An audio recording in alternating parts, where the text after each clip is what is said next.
The number one deer tracking mistake. There's a lot of things that people do right and wrong when tracking a wounded deer. But there is one specific thing that if you do, it will hinder the probability of you finding that wounded deer. Right? The number one mistake, tracking a deer too soon.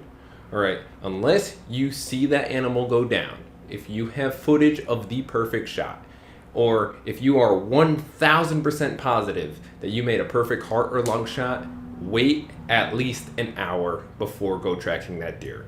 And if you see that deer go over the hump, down a valley, just out of sight, and you are 100% positive he is nowhere close to where you just shot that deer, wait at least a half hour to get out of your stand, and then you can go inspect the arrow. You can go inspect a little bit of blood to see where you might have hit him if you are unsure. If you have any doubt on your shot, do not track that deer for at least an hour. You can go down, look at your arrow, okay, maybe smell the arrow, say, okay, it's not gut or it is gut, and then in that case, you gotta wait a while. But if you look at your arrow, and it looks like great blood, you look at the blood right on impact, and there's bubbles in the blood, it's really red, you know it's heart, you know it's artery, then you can pursue that deer right then and there. But if you have any doubt whatsoever, wait. Go back to your truck, go back home, go back to the cabin, regroup, give the deer time to die. If you track that deer way too soon, let's say you shoot the deer, you get down, you go track him, and you bump that deer out of his bed, that deer isn't just going 50 yards. That deer is going at least 100 to 300 yards away. Think about it in the woods. You spook a deer, they don't just run 20 feet and stop. Sometimes they do, but on average, they run. And they go at least 100, 200 yards before stopping, looking around, smelling the air, seeing what you just were, seeing what the threat was when they got spooked. Right? You bump a bedded deer on a semi-decent blood trail, that deer's gonna run, you're gonna lose blood, most likely, and then you're gonna have a hell of a time trying to track that deer if you ever do find that deer. So I actually just made this mistake 2 days ago. I hit a very nice 8-pointer. I went back to the truck, regrouped for about a half hour, came on back, and I inspected the spot where I hit the deer. No arrow, no blood for like 80 yards. I finally got the first drop of blood, the arrow broke, and the blood started picking up. When I finally found blood, there were bubbles in it. But it wasn't the best blood trail. I knew I hit the deer a little bit high. I should have waited at least another hour, 2 hours.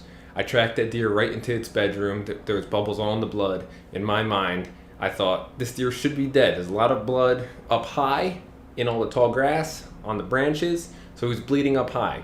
But the little bit of bubbles in the blood and not spewing everywhere suggested a single lung hit. I kicked that deer up right out of his bed at 15 yards. My bow was already in the truck. Rookie mistake. And I need you guys to learn from my mistakes so you don't have the scar of the mistake itself. Learn and let the deer lay. You got to remember, gut, liver shots, you got to wait at least 8 to 12 hours before they die. They will die. It's just a matter of how long they will die. So just let the deer lay. Let them lay overnight. I know it sucks, but you much rather find the deer than kick them up. But just let the deer lay. Don't kick them up. All right? Your chances of success of finding that deer once you kick them out of their bed go from like 95% down to like 20% as soon as you kick them up out of their bed. They're traveling and you don't know where they're traveling. And again, liver and gut, 8 to 12 hours minimum wait. Heart, lung shot, you can basically go track them right away, but still give the deer at least a half hour just in case you were unsure, something happened, a little back, a little forward, a little low, a little high. At least you give that deer a little bit time to die.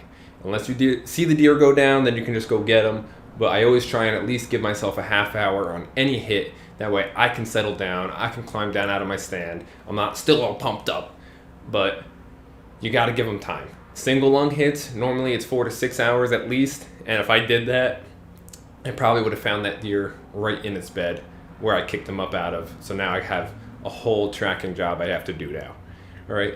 Last resort for deer, call the dog. Okay, I do not believe in calling a dog as soon as you hit the deer. Try and find them yourself. It makes you a better hunter, it makes you a better tracker. It just teaches you things that you can't learn from watching a dog go. You can learn new things from a dog, where they go, how they weave in and out of thick stuff, through creeks, everything else, but try and track them on your own the best you could. Track them for a day. You can't find them. Spend 5, 6, 7 hours if you need to. If you hit a deer, you have a duty to try and find that deer. You tried taking its life and you hit him, you wounded him, you better put every ounce of effort into finding that deer that you can. This is day 3 for me trying to find this deer I hit. And last year or 2, 3 years ago, I spent an entire week trying to find a deer I hit. And the 7th or 8th day of me finally tracking into a different piece 1.5 miles away, I kicked the deer up, wounded. He literally didn't leave for 7 days. He was very wounded, and I was able to put another arrow into him. But I wounded him, and I owe a duty to try and find that deer with every ounce of me. If you put every ounce of effort you have, and you can confidently say, I put every effort, every ounce of energy into finding this deer and there's nothing else I can do, then okay, you made a bad shot, things happen. The coyotes, the birds, the bears, they get to eat. Okay? Even if you shoot a deer and you don't find it, everything still eats, but put everything into finding that deer that you can. Tracking dogs should be a last resort, even though they are a great utilized tool. I just feel like nowadays everyone just shoots deer wherever and they go, the dog will find it. No. Practice shooting and give the deer time to die, and you will find that deer 8 out of 10 times, 100%, no matter where you hit them. You hit them in their vitals, guts to lung, arteries, they're going to die. No doubt about it. It's just a matter of you finding them or not. So put the odds in your favor and find that deer. Thank you guys for watching. I'm Michael, Obviously Outdoorsman. If you enjoy this style of video, leave a comment down below, like the video, and subscribe to Obviously Outdoorsman, TikTok, Instagram, Facebook, the whole 9. Check us out. Peace, guys. Happy hunting. Let the deer lay.